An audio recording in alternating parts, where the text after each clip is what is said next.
Pathway yang ketiga ni kita panggil numbness tau. Kita numb. Sebab apa kita numb? Sebab kita selalu dikecewakan, selalu disedihkan. Sian. Many things happen, tapi dia tak ada yang situasi saya sedih duduk dalam kereta saya sedih. Yang tu tak ada lagi. Yang lain-lain tu ada. Marah ada, semua ada. Tapi yang tu tak ada.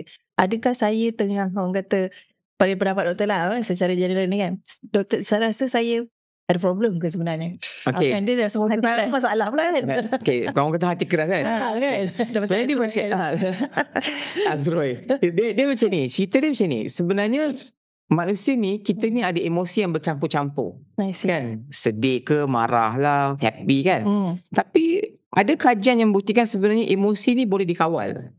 Ada orang kata percaya tak boleh kawal kan? Tapi sebenarnya memang ikut neuroscientist boleh kawal. Maksudnya bila nak sedih atau kita nak sedih atau tidak, kita boleh kawal berdasarkan situasi. Ini kita panggil konsep emotion generation. Macam mana kita nak generate better emotion ni, kita ada pathway kita panggil. Okay, kenapa you dah tak rasa sedih? Sebab mungkin you dah nak masuk to the extent that numbness. Pathway yang ketiga ni kita panggil numbness tau. Kita numb. Sebab apa kita numb? Sebab kita selalu dikecewakan, selalu disedihkan. Sian. Tapi kena ingat, you kena kawal supaya you tak jauh sangat lah di numbness. Sebab numbness ni boleh causekan you punya empathy. Maksudnya empathy menurun. You nanti dalam you tak kesian dah kat orang.